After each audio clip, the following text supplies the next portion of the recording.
नमो सिद्धाणं नमो आयर्याणं नमो वज्रायाणं नमो लोये सवशाहूणं। पंच परमेष्टि भगवान की जय। आचार्य श्री गुरुवर कुंद कुंद महाराज की जय। आचार्य श्री गुरुवर विद्यासागर महाराज की जय। परम पूज्य निर्यापक मुनि श्री सुधा सागर जी महाराज की जय। परम पूज्य मुनि श्री महासागर जी महाराज की जय। नमोस्तु। टीना जैन केकड़ी गुरुवर नमोस्तु। महाराज जी, इनकी जिज्ञासा है, ये आदि पुराण का अध्ययन कर रहे हैं और उसमें आया कि चक्रवर्ती जब पूर्व दिशा की ओर विजय प्राप्त करने के लिए जाता है तो वहाँ के कुछ राजाओं ने उन्हें चमरी गाय और कस्तूरी मृग दी, और जब वह विंध्याचल पर्वत की ओर जाता है तो कुछ राजाओं ने उन्हें हाथी दांत भेंट स्वरूप दिए चक्रवर्ती को। तो महाराज जी, चमरी गाय के बाल, हाथी दांत और कस्तूरी आदि अशुद्ध नहीं होती है? देखो, कहाँ तुम्हारी शुद्धि हो, कहाँ राजनीति हो, कहाँ युद्ध। युद्ध जैसी नीतियों में कहाँ वहाँ नीति आदि शुद्धि है।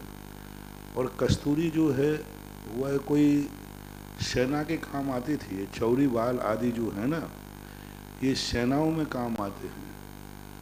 और जो हाथी दांत वगैरह सब हैं, तो उस समय इतने हाथी थे कि हाथी अपने आप मरता था कि नहीं। पहले सभी लोग प्राय जैनी तक भी वो चमड़े के जूते पहनते थे कि नहीं। कोरोना वाले नहीं, वो गांव वाले किसान लोग जो मरे हुए जानवरों के चमड़े के जूते पर हैं, पनैया 90% जैनी पहनते थे। 90% सब गांव में रहते थे। और झुरमुर ये पॉलिश करने वाले नहीं, वो पानी में भिगोने वाले। हाँ, तेल आदि तो सब पहनते थे उस समय। पर हिंसा रूप नहीं, वो एक व्यवस्थाएं थी उस समय। अब उस समय ना तो कोरोना कंपनी थी ना कुछ था। यही गांव के लोग जो थे, जो जूते जो होते थे मरे हुए जानवरों के जूते पहनते थे। अब आज सारे इतने सिंथेटिक्स, इतने प्लास्टिक, इतने सब चल गए हैं, इसलिए इन सब चीज़ों पर विचार हो रहा है। उस समय भी इस प्रकार की, बस उस समय एक ही बात का ध्यान दिया जाता, खाने की वस्तु चमड़े के अंदर नहीं रखना। बाकी ऐसे जानवर, वो हिंसा का नहीं, वो तो एक मरे हुए जानवर है। इसी प्रकार हाथी इतने ज़्यादा होते थे, 84 लाख हाथी थे राजा के सैनिक के उसमें। अभी कभी मरेंगे कि नहीं? मरेंगे तो उनके दांत हड्डी सब काम आएंगे कि नहीं आएंगे? जैसे आज सब हड्डियाँ दांत सब काम आते हैं जानवरों के, ऐसे उस समय हाथियों की संख्या इतनी थी कि वो हाथी दांतों का बड़ा उपयोग होता था। मीना बाजार में काम होते थे बहुत, पलंग घाट वगैरह इसमें आया भद्रोदय के अंदर। हाँ, कि हाथी दांत के पलंग बनते थे राजा महाराजाओं के। तो उस युग था, उस ऐसी हिंसात्मक परिणति नहीं थी। उस समय प्रचुरता इतनी ज़्यादा थी कि इन चीज़ों का उपयोग किया जाता था। कस्तूरी मृग बहुत मिलता था, कोई मार करके नहीं निकालते थे उनको। कस्तूरी मृग अपने आप मरते थे, और मरते थे तो उनमें से कस्तूरियाँ निकलती थी, उनका उपयोग होता था। और दूसरी राजनीति है, राष्ट्र है, असंयमी है, सेनाएं हैं। आज देखो, देश का राष्ट्रपति भली शाकाहार हो, लेकिन देश में कितने मत्स्य उद्योग चल रहे हैं कि नहीं चलेंगे। अब आप कहें कि साहब राजा है, अब देश का प्रधानमंत्री है, विधायक है, कृषि मंत्री है, अब वो पूर्णतः शाकाहारी है, पूर्णतः हिंसक है, लेकिन मत्स्य उद्योग, मुर्गी पालन उद्योग कृषि मंत्री के अंतर्गत में आता है। अब वो कितने ज़्यादा मत्स्य उद्योगों के लिए कितना ज़्यादा स्थिति बनती। तो ये राजनीतिक स्तर कहलाते हैं। इनको धार्मिकताओं से थोड़ा दूर रखा जाए तो सही निर्णय कर पाओगे। धार्मिक क्षेत्र अलग है और राजनीतिक सामाजिक परिवेश, इनमें बहुत सारी चीज़ों से समझौता करना पड़ता है। विजय जैन मुंबई गुरुवर नमोस्तु। महाराज जी इनकी जिज्ञासा है, जैन धर्म अनादि निधन धर्म है और महाराज जी कई बार इस धर्म का पतन हुआ, कई बार उत्थान हुआ, तो महाराज जो जैन धर्म का पतन हुआ, क्या हमारे धर्म का पुण्य क्षीण था जो इसका पतन हुआ? धर्म का कोई पुण्य क्षीण नहीं होता, धर्मात्माओं का होता है। हम सबके पुण्य क्षीण थे, उस समय रहने वाले लोगों के पुण्य क्षीण थे। धर्म तो कोई पुण्य है ही नहीं ना, धर्मो धार्मिक कहीं भी ना। धर्म धर्मात्मा की पर्याय है, धर्म तो एक आत्मा की पर्याय है। तो पुण्यात्माओं का जो धर्मात्मा जी उनका पुण्य क्षय हो सकता है, होता ही है, ऐसा मानना चाहिए। देश प्रति श्रावक अशोक जैन कलिंजरा गुरुवर नमोस्तु। महाराज जी ये पूछ रहे हैं कि गंदोदक में जो विशुद्धि आती है वो सामान्य अभिषेक से आती है या शांति धारा के माध्यम से आती है? अलग अलग चीजें, सामान्य सामान्य नहीं कहलाएगा, विशेष विशेष ही कहलाएगा। अभिषेक एक सामान है, विशेष उसमें शांति हराम विशेष मंत्र हैं, अंतर रहेगा। जैसे औषधि में तुम्हारा अंतर होता है ना, ऐसे इसमें भी अंतर होता है। और बड़े महोत्सव में करना, बड़े विशुद्धि के साथ करना, अनुष्ठान के साथ, वो तो क्या है कि जो गंधोदक आ रहा है भगवान के स्पर्श मात्र से नहीं आ रहा है। स्पर्श मात्र से तो बरसात का पानी भी उन्हीं के ऊपर गिरता है, वो गंधोदक की कोटि में नहीं आएगा। भक्त जितनी भावना से, जितने बीजाक्षरों से, जितनी श्रद्धा से, जितना समर्पित होकर के पढ़ने वाला और करने वाला, ये दोनों की ताकत कितनी है, बस उससे शक्ति। मैंने कहा ना कि भगवान में शक्ति नहीं होती, भगवान तो निमित्त है, भक्ति में शक्ति होती है। हमारी भक्ति है तो यही मूर्ति हमारे लिए बहुत कार्यकारी होती। तो जो पढ़ने वाला है, शांति धारा पढ़ रहा है, उसकी कितनी विशुद्धि है, वो कितनी साधना के साथ, कितना समर्पित होने के बाद, कितने उससे पढ़ रहा है। और जो अभिषेक कर रहा है उसकी कितनी विशुद्धि है, कितना समर्पण है। और जो करा रहा है, मान लो जिसकी तरफ से तुम शांति धारा कर रहे हो, उसका भी प्रभाव पड़ता है। तो ये सब भावनाओं का खेल है। और बीजाक्षर तो हमारे हैं, भगवान के बीजाक्षर नहीं है। शांति धारा अभिषेक पाठ तो हमारा है, हमने बनाया है, कोई भगवान ने नहीं दिया था कि हमारा अभिषेक करते समय ये पाठ बोलना। ये जिनवाणी के अंतर्गत नहीं आता। पूजा की किताब में जो कुछ भी लिखा है ये जिनवाणी नहीं है, जिनेन्द्र देव की वाणी नहीं, ये तो हमारे और आपकी भक्तवाणी है। जो अभिषेक पाठ है ये कोई भगवान ने थोड़ी बोला, भगवान ने थोड़ी बोला, उसमें स्पष्ट वादा है, कर्म प्रबंध निकटैरपि ताप तम ज्ञात्वापि भक्ता परमादिदम तम से कलमस। हे भगवान, आप तो कर्मों से रहे थे, अब ये पाठ भगवान थोड़ी बनाएंगे अपनी वाणी में। ये सब भक्तों की वाणियाँ हैं। अब हमारी वाणी में ताकत है, आपकी वाणी में ताकत है, आपकी मन वचन काय की विशुद्धि जितनी है उतनी बढ़ेगी। इसलिए अंतर मानना चाहिए। सभी के अभिषेक, हर व्यक्ति अभिषेक कर रहा है तो गंधोदक एक समान अतिशयकारी होगा, ये मत समझ लेना। जैसे मैंने एक बार कहा था, मूर्तियां सब हैं लेकिन सारी मूर्तियां एक ही भगवान की 1000 मूर्तियां बनी, सभी एक समान हो कोई जरूर नहीं। पाषाणों की अलग अलग प्रभाव होते, फिर शिल्पी का प्रभाव पड़ता है, फिर जिस दातार ने बनवाई है उसकी भावना का प्रभाव पड़ता है, फिर उसमें सूर्य मंत्र किसने दिया, प्रतिष्ठाचार्य कौन था, प्रतिष्ठाचार्य कैसा है, फिर साधु कैसा है, साधु की साधना का बहुत बड़ा प्रभाव पड़ता है। साधु की कितनी ताकत है, कितनी विशुद्धि है, कितनी साधना है। अब एक साथ मूर्ति, महाराज हमने भी मूर्ति प्रतिष्ठित की, हर मूर्ति का अलग अलग है। इसी प्रकार हर व्यक्ति गंधोदक अभिषेक करे, गंधोदक एक सा बन जाए, ये मत समझना। मूर्ति एक ही है, एक साथ 100 लोग अभिषेक कर रहे हैं, 100 का गंधोदक एक समान नहीं होगा, सबके गंधोदक की अलग अलग नजर, क्योंकि करने वाले का सबका परिणाम भिन्न भिन्न है। मूर्ति वही है, जल वही है, लोटा वही है, सब मचान वही है, सब कुछ है, लेकिन जितने लोगों ने अभिषेक किया गंधोदक में उतने ही प्रकार की गंधोदक की एनर्जी होगी।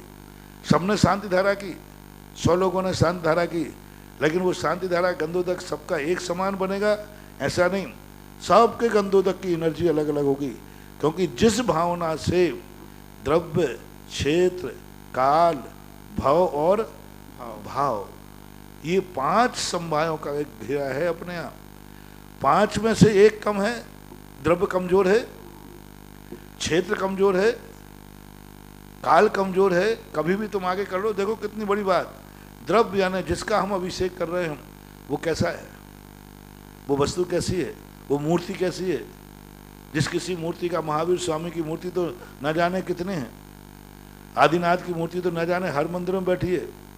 तो द्रव्य वस्तु जिसका हम अभिषेक कर रहे हैं वो मूर्ति कैसी है, उसकी प्रतिष्ठा किसने की थी, कब की थी, क्यों की थी, कैसे की थी, वो सब उसी काउंटिंग में आते हैं। फिर क्षेत्र में वो मूर्ति कहाँ रखी है, घर के चैत्यालय में रखी है कि पंचायत में रखी है कि तीर्थ क्षेत्र में रखी है, तीर्थ क्षेत्र में भी वास्तु में किस स्थान पर रखी है। मैंने ये कई बार मूर्तियों को देखा, उन्हीं मूर्तियों के गंधोदक में कोई अतिशय नहीं था, और उन्हीं मूर्तियों को जब उच्च स्थान दिया गया, योग्य स्थान दिया गया, आज वे सारे जगत के लिए अतिशयकारी हो गई। सांगानेर की मूर्ति देख ली, आदिनाथ भगवान, थोड़ा सा क्षेत्र का स्थान का ठीक किया गया। हनुमान ताल देख लीजिए, जबलपुर के महत स्थान का परिवर्तन किया गया, और आज चारों तरफ से जगह। गोलाकोट देख लीजिए, वही मूर्ति है जो कोई अभिषेक करने की भी नहीं जाता, कोई अतिशय नहीं था, और आज वही मूर्ति को जब उच्चासन स्थान से एक क्षेत्र दिया, आज वो मूर्ति का गंधोदक सारे लोगों को चमत्कारी बन रहा है। तो सबसे बड़ा क्षेत्र का, काल का, किस समय आपने अभिषेक किया? जब चाय चले आए, मुसाफिर खाना बना लो, अपने भगवान में लोटा ढाल दो, नहीं होने वाला। इसलिए मैं बार बार कहता हूं कि अभिषेक का समय निश्चित करो, और उस समय तुम अभिषेक करोगे तो गंधोदक की ताकत ज़्यादा आएगी, क्योंकि वो काल संकल्पित है, वो काल पूरी कॉलोनी वालों को पवित्र है, उस काल के प्रति पूरी कॉलोनी की, पूरी समाज की श्रद्धा है। हमारे भगवान के अभिषेक का काल ये है। उस समय लोग अलग गलत कार्य नहीं करते, उस काल में तुम अभिषेक करोगे, गंधोदक अलग आएगा। और जब चाहे जब आओ भगवान को लोटा ढालो और चलो चलते बनो, उसमें अभिषेक के गंधोदक में कमी आएगी। भव, आप कौन से भव में हैं, आपका कुल क्या है? भव का अर्थ यहाँ लेना मनुष्य भाव तो है ही, भव एक उपलक्षण है, आपका कुल कैसा है। ऐसे ही नहीं है कि जिससे ऐसे हो जाए। जो अभिषेक कर रहा है उसका कुल शुद्धि है कि नहीं, उसके आचार विचार शुद्धि है कि नहीं, उसके परिवार का वंश कैसा है, वंशानुगत उसके माता पिता की शुद्धि है कि नहीं, उसका प्रभाव पड़ेगा। यदि मान लो कुल शुद्धि नहीं है, माता पिता की शुद्धि नहीं है, वंश ब्लड ठीक नहीं है, प्रभाव अभिषेक पे पड़ेगा। कुल शुद्धि है लेकिन आचरण शुद्ध नहीं है, व्यक्ति रात में भोजन करता है, गुटखा खाता है, शराब पीता है, व्यसन आदि करता है, बुरे कार्य करता है, ऐसा व्यक्ति अभिषेक करेगा। मूर्ति वही है, शांत धारा वही है, सब कुछ वही है, लेकिन अभिषेक करने वाले का आचरण ठीक नहीं है, सब कुछ भक्षा भक्ष खाता है। एक शुद्ध व्यक्ति कर रहा है, उसमें गंधोदक में फर्क पड़ेगा, भाव का फर्क पड़ेगा, भाव का बहुत बड़ा फर्क पड़ता है। तात्कालिक वो पर्याय कैसी है, जो पर्याय जो हाथों में कलश उठाए हैं, वे हाथ कैसे हैं? 24 घंटे हाथ क्या करते हैं, 24 घंटे इन हाथों से कौन सा कार्य होता है, वो व्यक्ति कलश उठा रहा है। मान लो 24 घंटे कोई गलत कार्य कर रहा है, गलत आजीविका है, गलत धंधा है, गलत व्यापार है, वो व्यक्ति अभिषेक करेगा, गंधोदक में फर्क आएगा। तो ये सारी चीजें लोग यही तो नहीं समझ पा रहे हैं कि धर्म की क्या चीज है। धर्म समझा महाराज, एक तो कह रहा हमें फायदा हो गया, दूसरा कह रहा महाराज जी मुझे तो कछु नहीं हुआ।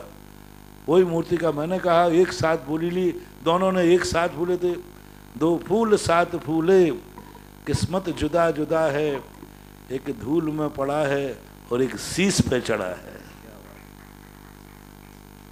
महाराज जी इनकी जिज्ञासा जो थी ना, कोरोना काल में मंदिर की क्रियाओं को सीमित करने के लिए करके थी कि महाराज जी मंदिर में समय कम मिल रहा है, इसलिए अभिषेक और शांति धारा सीमित कर दी जाए थोड़ा सा। हमारे शास्त्रों में ऐसा कुछ लिखा नहीं, इसलिए मैं बोलूँगा नहीं। ये व्यवस्थाएं हैं, ये मजबूरियां हैं, इनको हम मार्ग यहाँ से घोषित करके मार्ग नहीं बनाएंगे, ये परिस्थितियाँ कहलाती हैं। अपवाद मार्गों का कथन नहीं होता। अपवाद मार्गों को तो द्रव्य छेद काल भाव के अनुसार जैसे बने निपटाना है, जैसे बने लगाना है। विपत्ति काले मर्यादा नास्ति, विपत्ति काल के अंदर कोई मर्यादाओं का ध्यान नहीं रखा जाता। जो मिल रहा है वही ठीक है। शांति धारा मिल गया अवभाग, नहीं मिला तो अभिषेक करने मिल गया अवभाग, नहीं मिला देखने मिल गया तो अवभाग, अरे देखने नहीं मिला मूर्ति का दर्शन मिल गया तो अवभाग, चलो मंदिर में दर्शन नहीं मिला टीवी पे देखने मिल गया तो नाम होने चाहिए बस। तो अभाग आवाज के तुम्हें क्या करोगे? विपत्ति इतनी काफी है कि आपको टीवी पे आज पूजा मिल गई, नहीं तो नहीं होता तो लो साहब क्या करते आप, मंदिर तो आ नहीं सकते थे, रक्षाबंधन घर में बस थोड़ा बहुत मना लेते। अभाग्य समझो, कम से कम लाइव में आपके लिए पूजा करने मिली, श्रीफल चढ़ाने मिला, पूजा देखी। तो विपत्ति काल में तो जितना मिल जाए उसी को अपना अभाग्य मान करके, ये आपकी कृपा है हमारा, जो टीवी में इतने सब लोगों को दर्शन हो जाते हैं। क्या करने क्या होता, हम भी करके आ लेते। दातार सबसे बड़ी विशेषता तो उनकी है जो दातार लोग ये लाइव चला रहे हैं। जो सबसे बड़ी चीज है, देखो कितना बड़ा पुण्य मिल रहा है लॉकडाउन के अंदर। ये जितने लोग एक एक महीने का ये लाइव चला रहे हैं ना, इनके पुण्य की महिमा मैं तो बार बार कहता हूँ। मैं क्या कर लेता, अपन क्या कर लेते बोलो? कुछ नहीं करते, कुछ नहीं करते अपन लोग, खोल के जो लोग अंदर थे करा देते पूजा। आज जो दातार लोग अपना लाइव में चला रहे हैं लॉकडाउन के समय, भारी पुण्य लग रहा है उनको। लाखों लोगों ने आज बैठ करके पूजा की, ये सारा से उनको जा रहा है जिनकी तरफ से लाइव चलता है। तो इनकी बदौलत है कि आप लोग अभाग्य मानो, उनको धन्यवाद दो। मेरे पहले मुझे मेरा आभार मानने के पहले, भगवान का आभार मानने के पहले सारे संसार के लोग उनको सबसे ज़्यादा धन्यवाद देवें जो तुम्हें घर बैठे ऐसी विपत्ति के समय जहाँ तुम गुरु का दर्शन भी नहीं कर सकते, जहाँ तुम मंदिर नहीं आ सकते, लेकिन वो लाइव के पुण्यार्जक वाले आपको घर बैठे महाराज के प्रवचन सुना रहे हैं। अभी तक तो हम लोग के प्रवचन बंद हो गए होते, लाइव नहीं होता तो क्या करते हो? इतने दिनों से प्रवचन चल रहा है, आज 5-6 महीने प्रवचन चलते हो गए, पंडाल पूरा खाली पूरा पंडाल खाली, वो प्रवचन चल रहा है धड़ाधड़ 1.5 घंटे के, और नए नए विषय आ रहे हैं। नए विषय चल रहे हैं धड़ाधड़। क्यों चल रहे हैं? ये लाइव के कारण। यदि लाइव नहीं होता तो हम प्रवचन करते क्या? पंडाल में कोई है ही नहीं तो करते क्या? तो ये कितना बड़ा पुण्य रख रहे हैं कि सारी दुनिया लॉकडाउन हो गई, सारे दुनिया के कारोबार सब बंद हो गए, लेकिन इन दातारों की बदौलत से यहाँ का प्रवचन जिरवाणी का श्रवण बंद नहीं हुआ और पूरे लॉकडाउन में भी प्रवचन चल रहे हैं। तो ऐसे मौकों पर अब इनकी तुम क्या महिमा गाओगे? इनको क्या पुण्य का मिलेगा? इनका कितना तुम आभार मानोगे? आज लाखों लोगों के लिए रक्षाबंधन करा दिया, लाखों लोगों के लिए प्रतिदिन प्रवचन सुना रहे हैं, घर बैठे प्रवचन सुन रहे हैं, महाराज को उसमें छवि भी दिखती है, महाराज का आशीर्वाद भी दिखता है।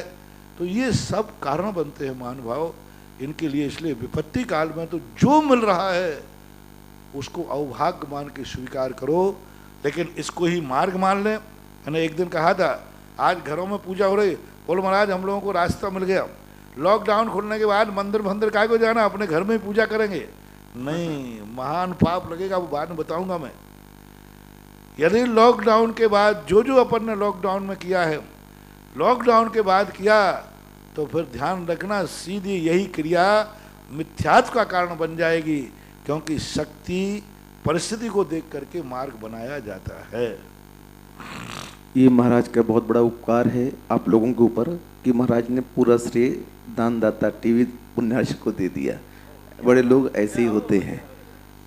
हाँ, अब एक गांधीगाम, इसमें नाम नहीं आया किसका प्रश्न है। गुरुवर नमोस्तु। महाराज जी, भुवनत्र के जो देव हैं वो ऊर्ध्वगमन कहाँ तक कर सकते हैं? किस अपेक्षा से? बिहार की अपेक्षा दो चीजें अपने यहाँ होती हैं, एक स्वस्थान की अपेक्षा और एक बिहार की अपेक्षा। देवता दो अपेक्षा से बिहार करते हैं। वैक्रियक समुद्घात की अपेक्षा से जो बिहार करते हैं, 16वें स्वर्ग तक परगत विहार हो सकता है, दूसरों के द्वारा विहार कराया जा सकता है। क्योंकि स्वयं जो देवता हैं भवनत्रक आदि, ये स्वर्गों में स्वर्ग के देवता चाहेंगे तो वो इनको यहाँ से ले जा सकते हैं, आमंत्रित कर सकते हैं 16वें स्वर्ग तक। 16वें स्वर्ग के ऊपर किसी भी अपेक्षा से भवनत्रक आदि ज्योतिष आदि विमान के देवता किसी अपेक्षा से नहीं जा सकते। तो महाराज जी, देवों का गमनागमन उनके हिसाब से कहाँ तक होता है? उनके हिसाब से तो उनकी सीमा, ध्वजदंड से ऊपर वो अपने जाते नहीं। ध्वजदंड से ऊपर जब जाएंगे तो दूसरे के अनुसार ही जाते, क्योंकि जहाँ तक उनका अवधि ज्ञान का काल क्षेत्र नहीं है वहाँ वो स्वयं नहीं जा सकते। हर देवता का विमान का जो स्थान है उनकी सीमा बंधी हुई है। अपने विमान के ध्वज दंड से ऊपर कोई भी देवता जानते नहीं। तो परगत विहार ही इनका मानना चाहिए, स्वगत विहार उनका सीमित निश्चित है।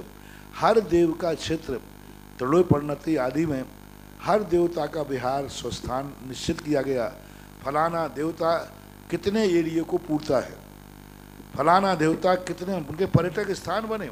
इस मध्यलोक के अंदर व्यंतरों के, भवनवासियों के, ज्योतिषियों के क्षेत्र बंटवारे हैं, या फलाना व्यंतर इतने स्थान में अपनी स्वेच्छा से गमन करेगा। द्वार में जाकर के ऊपर नीचे की तरफ अपनी स्वेच्छा से गमन हो सकता है, नीचे तक भवन तक, तीसरी पृथ्वी तक जा सकते हैं, यानी तीसरी पृथ्वी तक 2 राजू प्रमाण लगभग ये व्यंतर भवनवासी देव जा रहे, लेकिन ऊपर की तरफ स्वेच्छा से नहीं जाएंगे, दूसरे देव की सहायता से जाएंगे। अभिनव जैन, दिल्ली। गुरुवर नमोस्तु।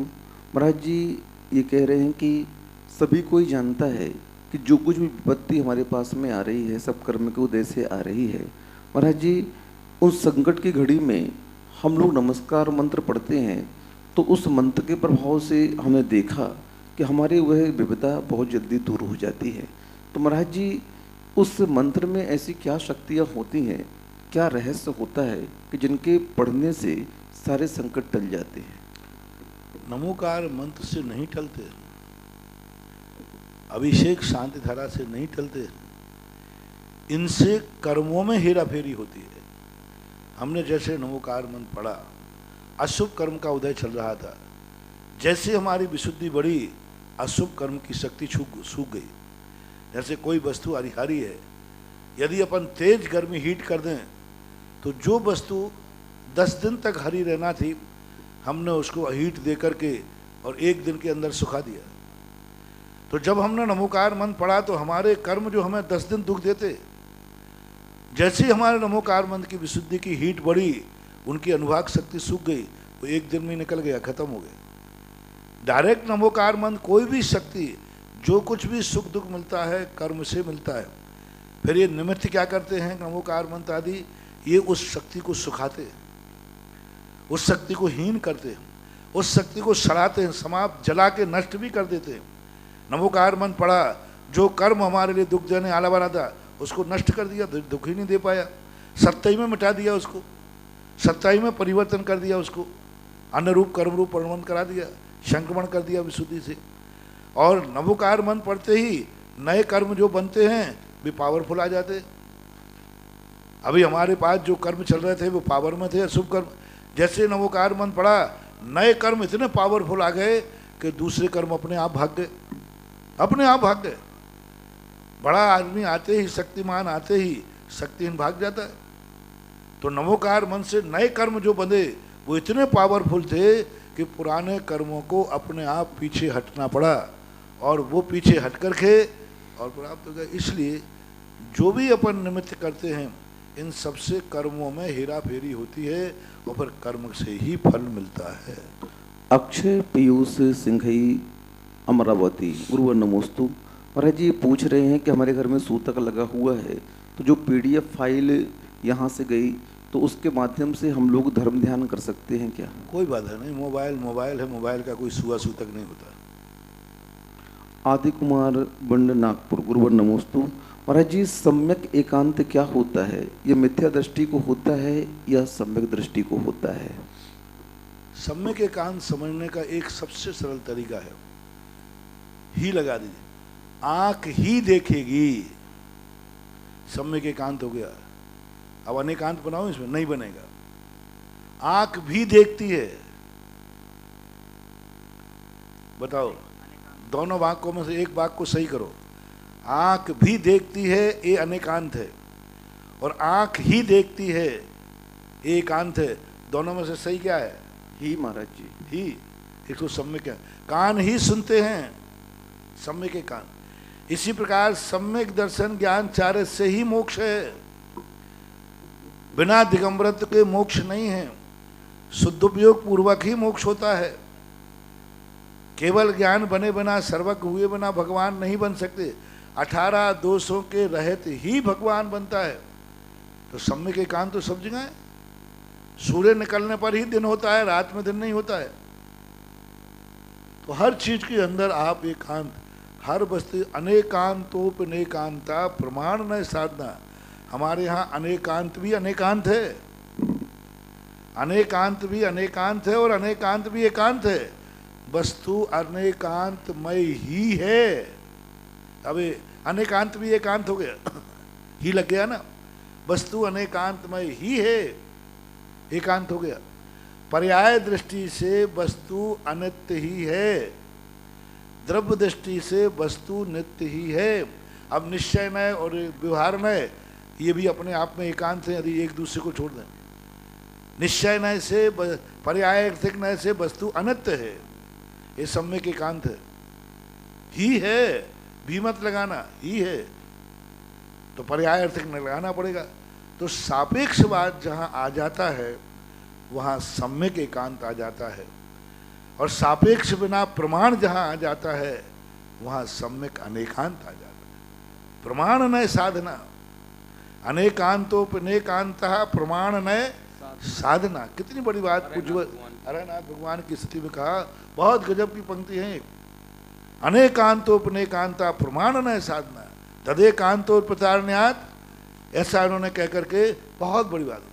प्रमाण और नय, इनसे अनेकांत की और एकांत की सिद्धि करना चाहिए।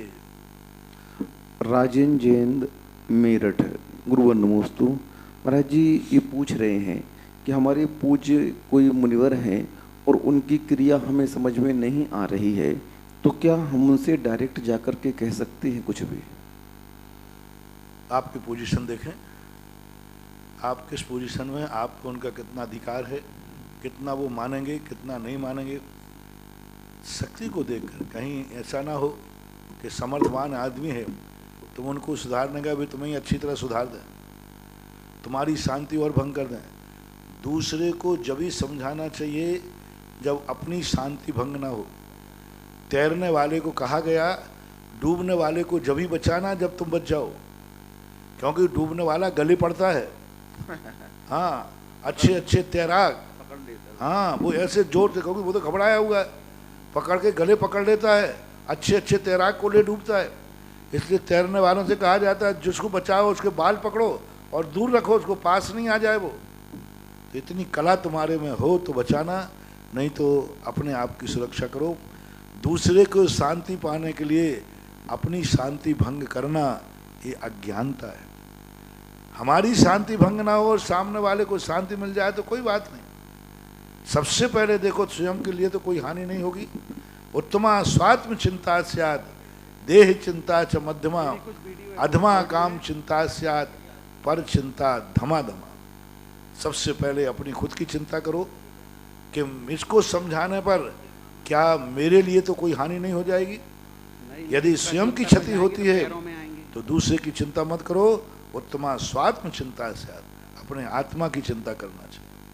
परम पूज्य आचार्य गुरुदेव श्री विद्यासागर जी महाराज के परम आज्ञानुवर्ती शिष्य निर्यापक श्रवण मुनि पुंगव श्री सुधासागर जी महाराज के मुखारविंद से ऑनलाइन जिज्ञासा भेजने वाले, अपनी अपनी समस्या का समाधान पाले, समाधान सुनने वाले, जिनवाणी चैनल और सुधा कलश चैनल के माध्यम से देखने वाले सभी भक्तों की ओर से परम पूज्य महाराज के चरणों में कोटि सा बारंबार नम्र नमोस्तु। बंधुओं, ये पावन अवसर मिला है आज श्रवण संस्कृति रक्षक दिवस के दिन, जब हमने परम पूज्य महाराज के मुखारबिंद से 700 मंत्रों को सुना, पूजन आराधना को किया तो हमारा जीवन धन्य हो गया।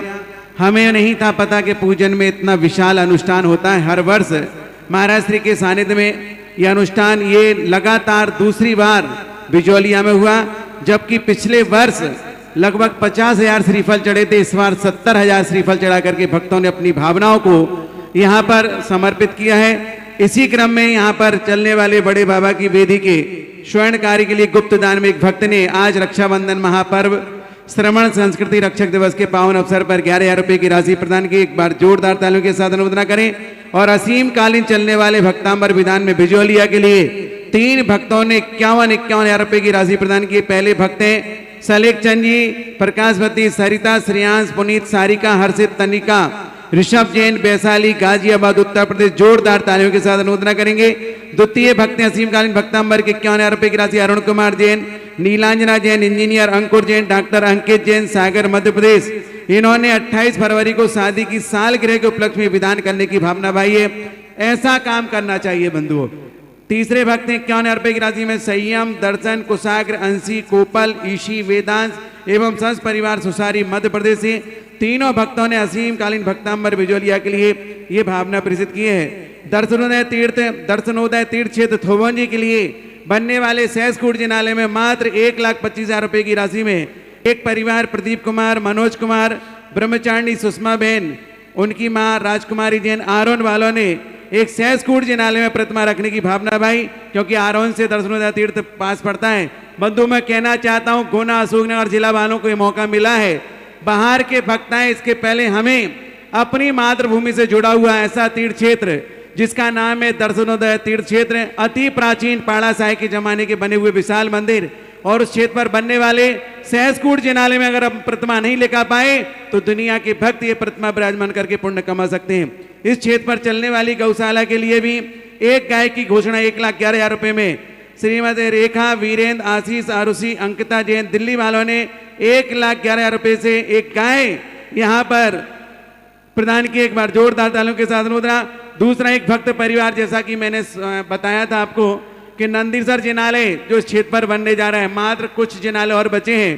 पूरे देश के अंदर जिनालय तो बहुत देखे हैं, नंदीसर जिनालय भी बहुत देखे हैं, चाहे शिखर जी हो चाहे कहीं भी हो, लेकिन एक छत के नीचे, डोम के नीचे एक छोटी सी ढोलक बना दी जाती है और 4 पिलर की एक छतरी बना करके भगवान विराजमान कर दिए जाते हैं।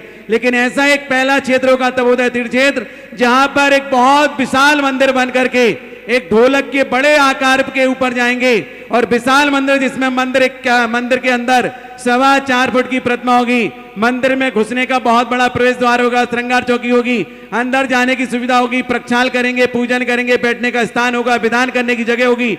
ऐसे विशाल जिनालय में एक जिनालय बड़जात्या परिवार श्रीमती वंदना, राजकुमार, पुत्र पुत्रवधु निर्मल, प्रियंका, सुपौत्र राघव, पुत्री दामाद मनीषा, पीयूष जैन, गीता, यतीन, गदिया एवं समस्त बड़जात्या परिवार तलवंडी कोटा वालों ने एक 25 कलश के माध्यम से एक नंदीसर जिनालय बनाने की भावना भाई है।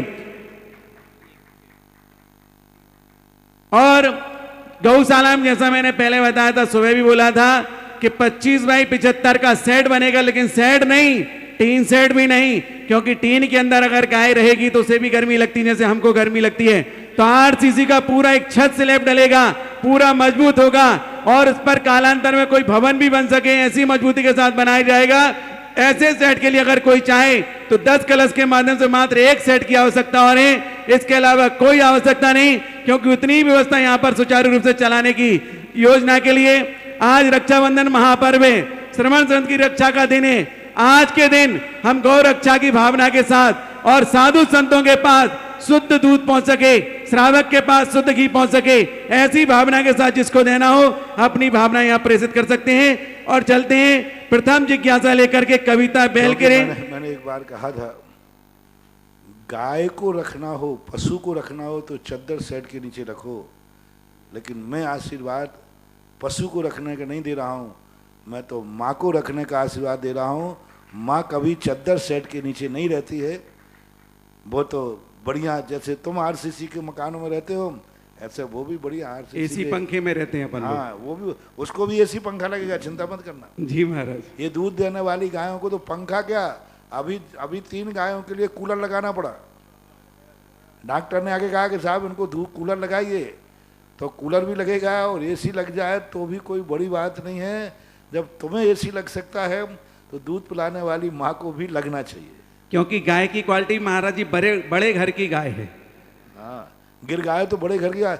आज दुनिया के किसी भी दूध में स्वर्ण का अंश नहीं होता, गिर गाय में होता है। किसी भी दूध में, सब दूध सामान्य होते हैं, लेकिन मात्र एक गिर गाय होती है जिसमें स्वर्ण का अंश होता है। इसका दूध पीने वाले बच्चों को वही ताकत आती है जो स्वर्ण भस्म से आती है। बहुत हल्का रहता है, बहुत हल्का, लेकिन रहता है उसमें पीलापन जो रहता है, उसमें स्वर्ण का संस्कार रहता है, अंश रहता है। बंधुओं, जब हमारे शरीर में स्वर्ण तत्व की कमी आ जाती है तो हम लोग वैद्यों के माध्यम से स्वर्ण भस्म का उपयोग करते हैं और मैं समझता हूं इस गीर गाय का उपयोग कर लिया तो आपको जीवन में कोई भस्म खाने की आवश्यकता भी नहीं पड़ेगी और हमारे शरीर में स्वर्ण तत्व की पूर्ति होती रहेगी। प्रथम जिज्ञासा है महाराज श्री दिल्ली से अनिल जैन एवं सीमा जैन। नमोस्तु महाराज श्री। मेरी जिज्ञासा की जब सिद्ध भगवान सिद्ध हो गए तो उनकी आत्मा में उत्पाद व द्रव्य की क्रिया किस प्रकार होती है, कृपया मार्गदर्शन करें। परसों बताया था, 3 दिन से रेगुलर चल रहा है प्रश्न शायद रिपीट हो रहा है। जी महाराज, हो सकता है। कविता बेलकरे वस्व कल्याण महाराज से। नमोस्तु महाराज श्री। गुरुवर, मैंने वेदी बनाने के लिए पैसा जमा किए थे, परंतु अब वो पैसे मंदिर की जमीन खरीदने में दिए जा रहे हैं, तो क्या हमें दोष लगेगा? क्योंकि हमारा एक ही परिवार है और भगवान का मंदिर बनाने के लिए जमीन भी चाहिए, तो इसमें क्या करें? ये आपका आपसी समझौता है, आप लोग तात्कालिक बैठ करके अपने निर्णय कर ले, इसमें कोई फर्क नहीं पड़ता है। जो जिसकी पहले ज़रूरत है, जब अकेले ही परिवार है तो जो ज़रूरत है उस ज़रूरत को पहले पूरी करो।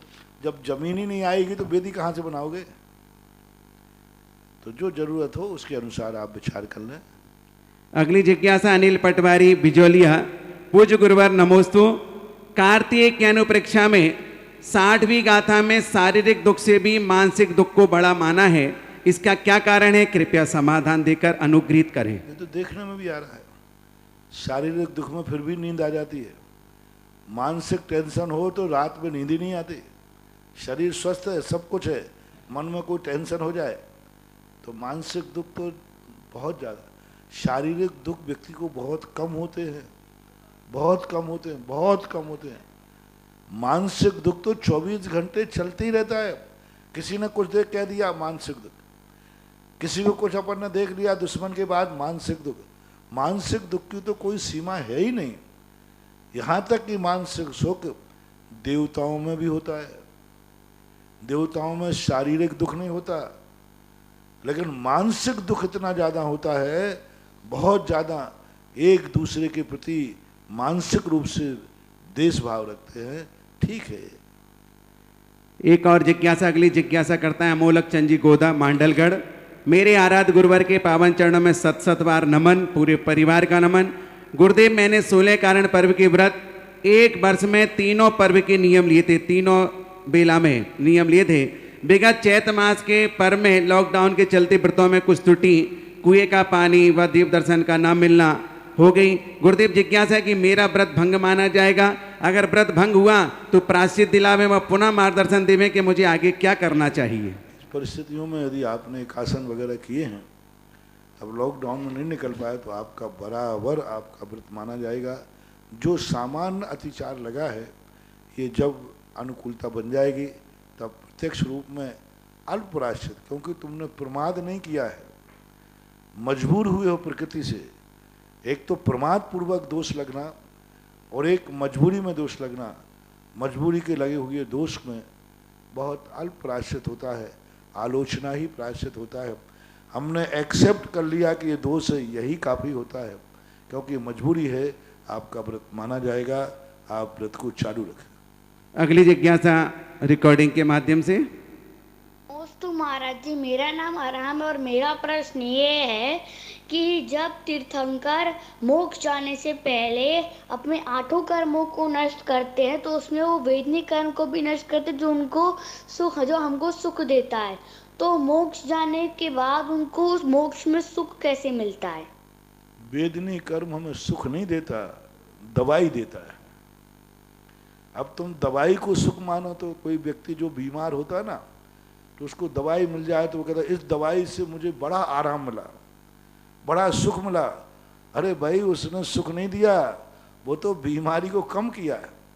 वेदनी कर्म जो है कोई सुख नहीं देता, मात्र दवाई देता है। अपन लोग बीमार हैं, इसलिए दवाई खाने से अपन को लगता है कि दवाई से आराम मिल गया। सिद्ध भगवान बीमारी नहीं तो अब दवाई की क्या जरूरत पड़ गई? बीमारी नहीं, वो अपन लोग बीमार हैं। इसलिए वेदनी कर्म जब भी आता है, भूख लगी, वेदनी कर्म का रोटी जुला दी। अब ये रोटी दवाई है, क्षुधा रोग है, रोटी दवाई है। तृषा रोग है, पानी मिल गया, साता वेदनी पानी दिला देगी, तो ये दवाइयाँ हैं। इसलिए साता वेदनी कर्म के कारण सुख नहीं होता है, वेदनी कर्म के कारण हमें दवाई मिल जाती है। और दवाई उसी को चाहिए है जो बीमार है। संसार में जब तक वो हैं, अपन सब रह रहे हैं तो बीमार हैं, इसलिए वेदनी रूपी दवाई चाहिए है। लेकिन जिनकी बीमारी खत्म हो गई, क्षुधा ही नहीं है, भूख ही नहीं है, रोटी की क्या जरूरत, प्यास ही नहीं है तो पानी की क्या जरूरत, तो ऐसा मानना चाहिए वो बीमार नहीं है, इसलिए वेदनी कर्म की जरूरत नहीं, क्योंकि उनको औषधि की जरूरत नहीं है। अगली जिज्ञासा पुनः रिकॉर्डिंग के माध्यम से। परम पूज्य निर्व्यापक श्रवण के चरणों में हम सबका कोटिशः नमन। मुनिश्री, कल की जिज्ञासा में से ही मुझे एक जिज्ञासा उत्पन्न हुई। माया चारोब इत्थीणम, इस चरण का जो आचार्य अमृत चंद्र देव महाराज ने और आचार्य जयसेन महाराज जी ने टीका में माया शब्द लिया या माया कषाय ली है टीकाकारों ने, लेकिन आचार्य अपने कुंद महाराज का माया शब्द का अर्थ यदि माता निकाले तो, क्योंकि प्राकृत भाषा में माता शब्द का माया बनता है, तो मायाचार माया मातृत्वपना यहाँ निकलेगा। तो प्रायः देखा भी जाता है कि जो बेटियां होती हैं छोटी छोटी सी और अपनी गुड्डा गुड़ियों के साथ खेलती हैं, उनमें मातृत्वपना दिखाई देता है। यदि मातृत्वपना लें तो कैसा रहेगा, अपन अपनी दृष्टि से विचार करें तो उसमें ये बहुत जिज्ञासा बड़ा का समाधान करें। अव्याप्ति दोष आता है, क्योंकि स्त्रियां तो देवियां भी होती हैं लेकिन उनमें माताचार नहीं होता। कितनी मनुष्यनियां हैं जो कन्याएं हैं, उनमें अभी माता बनने का भाव नहीं देखा जाता। कोई त्यागी वृत्ति हैं, ब्रह्मचारिणी आरिकाएं हैं, उनमें माता बनने का भाव नहीं देखा जाता। तो माता बनने का भाव सभी में हो, स्त्रियों में, ऐसा कोई बात नहीं। पशुओं के अंदर माता बनने का भाव नहीं है, माता बन जाते हैं तो बच्चों से प्रेम करते हैं। कोई भी त्रियंचिनी माँ बनने के लिए विषय सेवन नहीं करती। ये बात अलग है कि बच्चे पैदा होने के बाद उसका बच्चे से राग जागता है, लेकिन उनमें माँ बनने का भाव आता हो त्रियंचों में, सो बात नहीं। वो तो इंद्रियों का विषय सेवन करते हैं, उसके परिणाम स्वरूप वो माता बन जाते हैं, तो बाद में उनका प्यार आ जाता है, पहले से नहीं आता। इसलिए त्रियंच जाति में मातृत्वपने की जो स्थितियां हैं वो विचारणी बन जाएंगी स्वभाव से। यानी पहले भी जब वो माता नहीं बनी उसके पहले भी मातृत्व होना चाहिए, क्योंकि माता बनने के पहले भी वो स्त्री है, कन्या जो है स्त्री है, लेकिन उसमें माता बनने का भाव आता हो ऐसा कोई बात नहीं। कोई भी व्यक्ति शादी करता है, शादी करने के बाद स्त्री में माता बनने का भाव आता है। माता बनने के लिए कोई शादी नहीं करता, माता बनने के लिए कोई शादी नहीं करता। शादी क्यों कर रहे हो, बोले मुझे माँ बनना है। माँ बनने के लिए प्राय 90% कन्याएं माँ बनने के लिए शादी नहीं करती। शादी करने के बाद माँ बनने का भाव आता है। शादी के पहले तो सामान्य स्त्री बनने का भाव आता है, पत्नी बनने का भाव आता है, अपनी जिंदगी की समस्या के समाधान करने का भाव आता है, अपने इंद्रियों की संतुष्टि का भाव आता है। माता बनने का भाव नहीं आता 90%, त्रियंचों में नहीं आता। देवों की स्त्रियों में माता बनने का भाव नहीं आता, वो भी स्त्रियां हैं। इसलिए अव्याप्ति नाम का दोष आएगा यदि माता शब्द वहां निकालते। मैंने भी इस पर कई बार चिंतन किया, विचार किया कि माता शब्द यदि निकाल जाए, प्राकृत से माया का माता बनता है, लेकिन स्वभाव से मातापना स्त्रियों में नहीं पाया जाता, सभी के अंदर कुछ अवस्थाओं में, जैसे हमने अभी आपको कहा। तो ऐसी स्थिति में यदि मातापने का भाव पाया जाता, बाद में जाकर के आप देखना यदि माता बनना उनका स्वभाव है तो फिर बच्चों का बंदेज क्यों करती, परिवार नियोजन क्यों कराती, स्वभाव क्यों तोड़ती हैं, वो नकारती हैं कि मुझे बच्चा नहीं चाहिए। स्पष्ट रूप से उनको घृणा है, अब मुझे मां नहीं बनना है, मुझे मां बनना ही नहीं है। परिवार नियोजन बता रहा है कि उनके अंदर मां बनने का जो स्वभाव है वो स्वभाव नहीं है। अब मां बन चुकी हैं तो उन बच्चों को पालन करती है, वो बच्चों के प्रति राग है, ना कि मातृत्व है। यदि मातृत्वपना स्वभाव से होता तो फिर स्त्री कभी भी मां बनने के लिए नकारती नहीं, परिवार नियोजन नहीं कराती, परिणाम ही नहीं करती, भाव ही नहीं करती, क्योंकि मां बनना उसका स्वभाव है। लेकिन अब जो मां बच्चों के प्रति उसका राग भाव है, ये मातृत्वपने का स्वभाव नहीं है, वो बच्चों के प्रति राग भाव है। तो राग भाव में और मातृत्व पने में बहुत अंतर होता है। सभी स्त्रियां राग भाव है बच्चे के प्रति, बेटे के प्रति, लेकिन माता पने का परिणाम नहीं है उनका। माता पने का अभाव हो गया, तभी तो उन्होंने कहा अब मुझे बच्चा नहीं चाहिए, अब मुझे आगे माँ नहीं बनना। यदि स्वभाव होता तो वे और भी माँ बनने का 100 नहीं 1000 बच्चे भी हों तो हमें माँ बनने का शौक है। तो ऐसे अव्याप्ति नाम का दोष बनता है यदि माता शब्द का प्रयोग करते हैं तो। और मायाचारी का शब्द का प्रयोग करते हैं तो इसमें अव्याप्ति दोष नहीं आएगा, क्योंकि मायाचारी स्त्री में जन्म से लेकर मृत्यु तक पाई जाती है स्वभाव से, जिसे हम लज्जा कहते हैं, जिसे हम भय कहते हैं। ये मायाचारी, मायाचारी का अर्थ कोई छल कपट मत लेना। स्त्री को स्वभाव से भय रहता है, स्त्री को स्वभाव से लज्जा रहती है, और ये मायाचारी देवों में पाई जाएगी, ये मायाचारी त्रिहंसिनियों में पाई जाएगी। भले उनके में लज्जा का अभाव है लेकिन उनमें मायाचारी का सद्भाव है। तो माया कसाय पूज्यवर नेमिचंद महाराज ने भी गोमट सार के अंदर स्त्री जाति में मायाचार की प्रवृत्ता बताई, प्रस्तुता बताई। इसलिए जो पूज्यवर अमृतचंद सूरी महाराज, पूज्यवर जयसेन स्वामी महाराज ने लिया वही शब्द उपयुक्त लगता है। इसका प्रमाण पूज्यवर कुंद भगवान से, कुंद भगवान भी वहाँ माता शब्द का प्रयोग नहीं कर रहे। क्यों? इसका प्रमाण है प्रवचन सार की 11 गाथाएं। प्रवचन सार की 11 गाथाओं में स्पष्ट रूप से स्त्री के लिए 5 दोष गिनाए हैं, और वो 5 दोषों में एक माया भी है। मन की चंचलता की चर्चा की 11 गाथाओं में। तो एक ही आचार्य जब एक नारी के लिए, स्त्री के लिए मायाचारी, चल की चंचलता, चित्ते चित्ते ऐसा शब्द का प्रयोग किया 5, तो जब वही आचार्य दोष गिना रहे हैं तो फिर माता पने का अर्थ ना तो कुंद स्वामी का भाव है, क्योंकि कुंद स्वामी की उन 11 गाथाओं से माता शब्द का खंडन हो जाता है। और अमृतचंद सूरी, पूज्यवर जयसेन स्वामी आदि ये भी नहीं ले रहे हैं। और वर्तमान में यदि अपन माता शब्द लेते हैं तो बहुत अव्याप्ति नाम का दोष आएगा जो खंडित होगा। इसलिए वहाँ माया शब्द कोई में सब में लगा सकते। आरिका बन गई तो क्या हुआ? मायाचारी का अर्थ वो छल कपट नहीं जो दूसरे को फंसाना।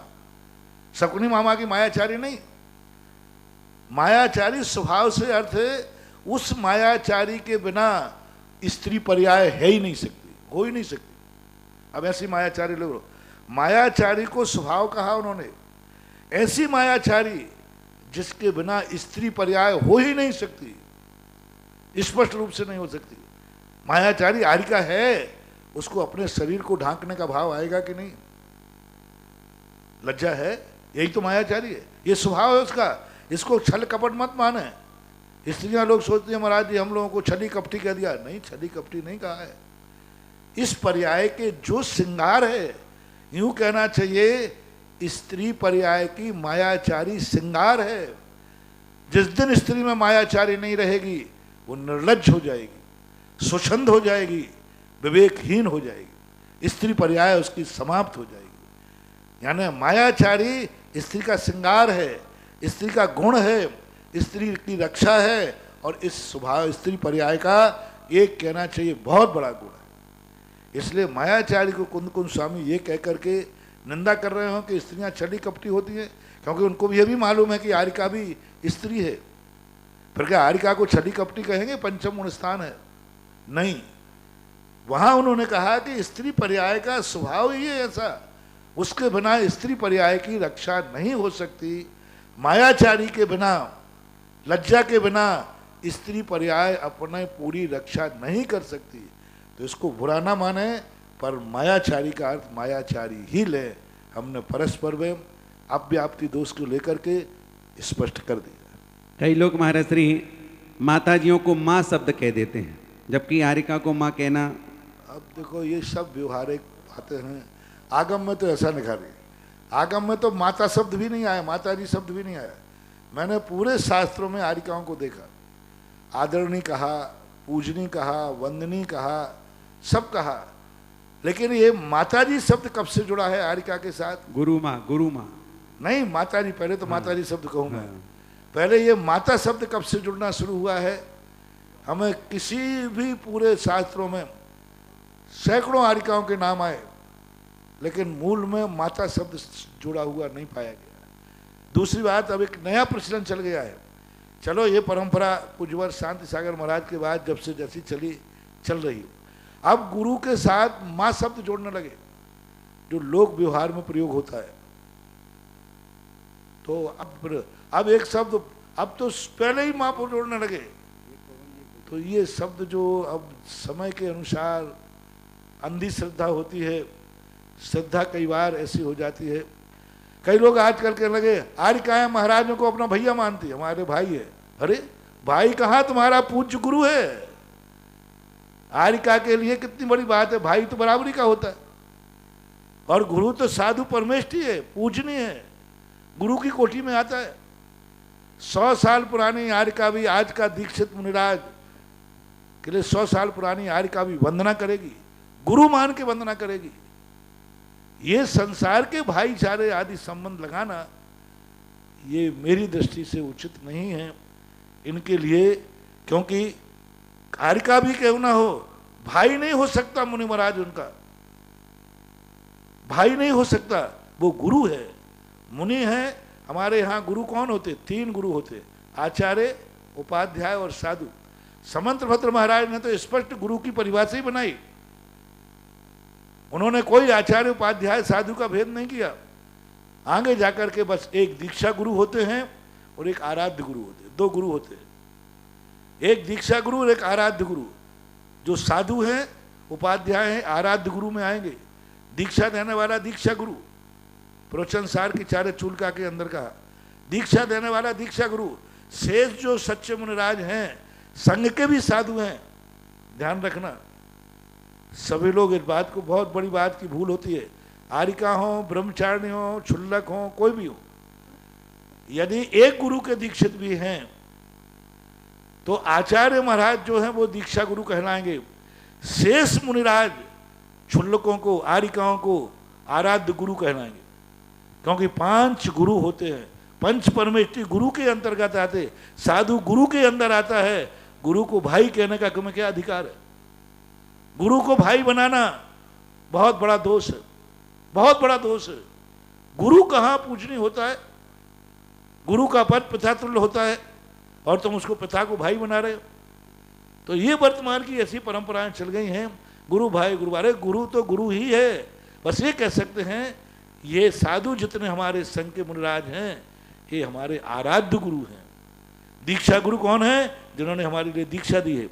ये है आगम की व्यवस्था। अब वर्तमान में जो चल रहा है, अब कहने से क्या फायदा है, जो है सो है। महावीर की जय। बंधु, दर्शनोदय तीर्थ क्षेत्र थोवन जी के लिए एक और भक्त ने अपनी भावना प्रेषित की है। सहसकूट जनालय के लिए प्रकाश चंद्र प्रकाश जैन, सौरभ ब्रदर्स परिवार गुना, हितार्थ मौलिक जैन गुना। अतिशय क्षेत्र दर्शनोदय तीर्थ के लिए सहसकूट में 1,25,000 रुपए की राशि से प्रतिमा विराजमान करने की भावना भाई जोरदार तालियों के साथ अनुमोदन करेंगे। और एक सोने की अंगूठी तान्या जैन, संभव जैन के जन्म दिवस के उपलक्ष्य पर मिथिलेश राजीव जैन, सेंट पीटर्स क्या है कॉलोनी, आगरा वालों ने स्वर्ण कार्य के लिए प्रदान किए। जोरदार तालियों के साथ अनुमोदन करेंगे। अगली जिज्ञासा रिकॉर्डिंग के माध्यम से। घर घर में मंदिर बनाने वाले संपूर्ण परिवार के आराध्य गुरुवर के चरणों में शशि प्रभा जैन आमा वालों की ओर से परिवार सहित नमोस्तु नमोस्तु नमोस्तु।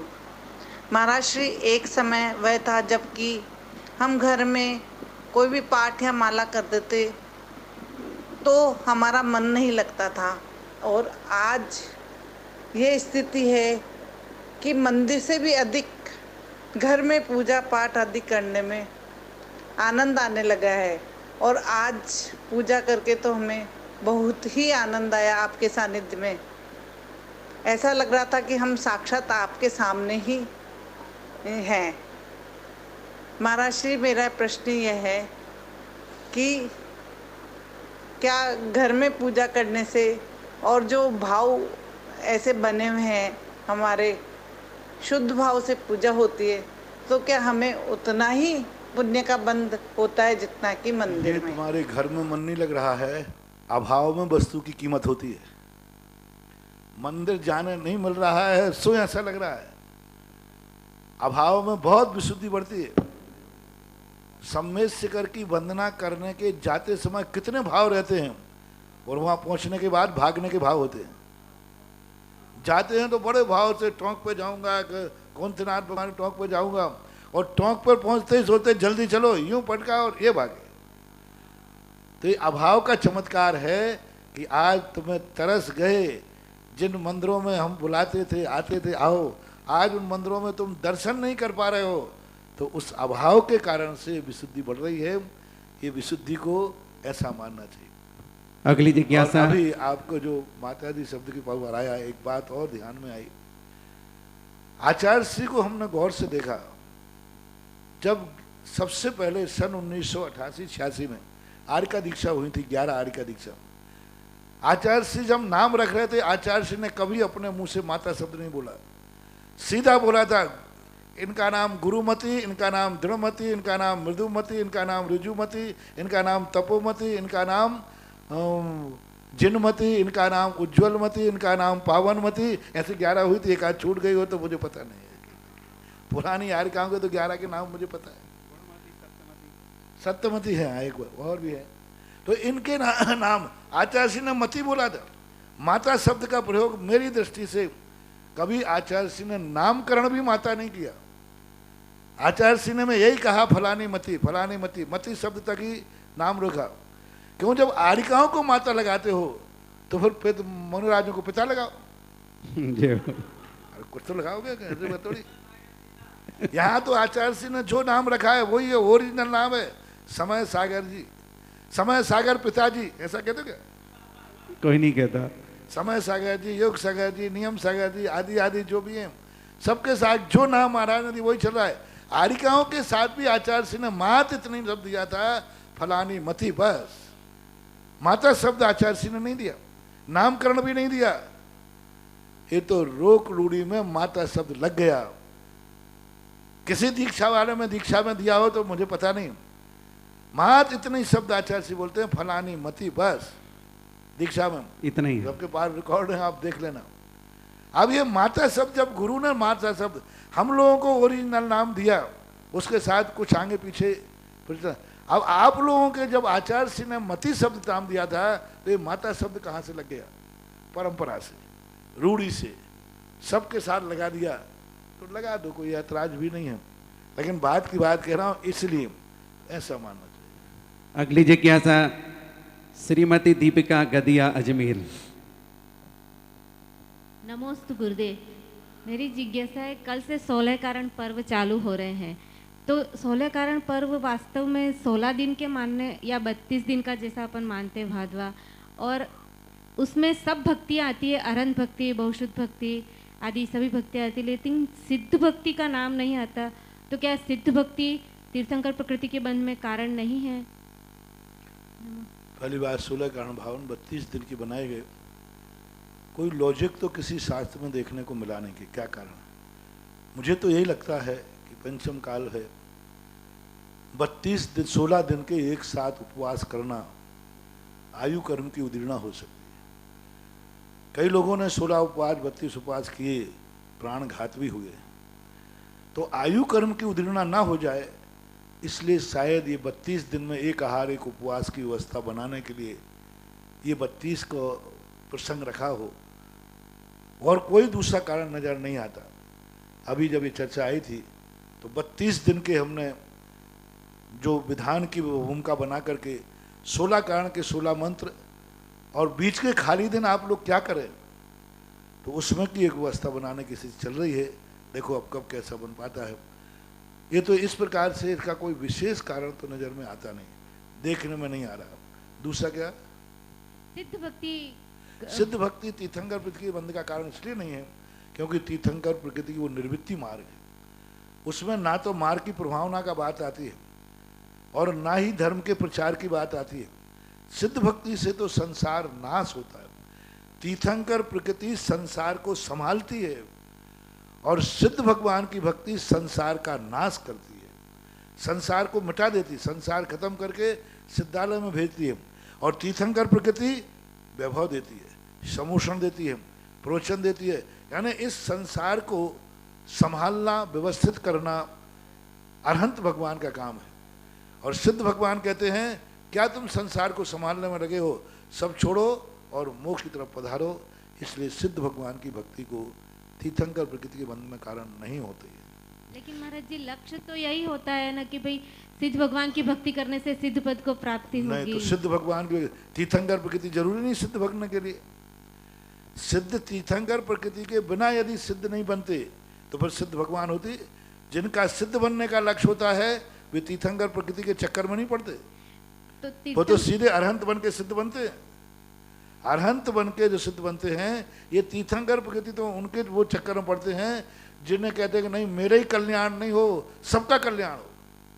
जो सिद्ध बनने वाले हैं वे तो अपना लोटा छानते, दुनिया से हमें कोई लेना देना नहीं, मैं अपने आत्मा का कल्याण करना है। लेकिन कुछ लोग ऐसे होते हैं कि नहीं मुझे ही कल्याण नहीं करना, पीछे वाले का कल्याण करना है।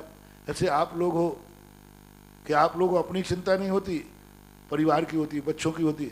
आपको कोई खाना दे देवे, भोजन मिल जाए तो आपको चिंता, तुम्हें खाने के होकर निश्चिंत हो जाओगे कि बच्चे के संबंध में सोचोगे, परिवार के संबंध में सोचोगे।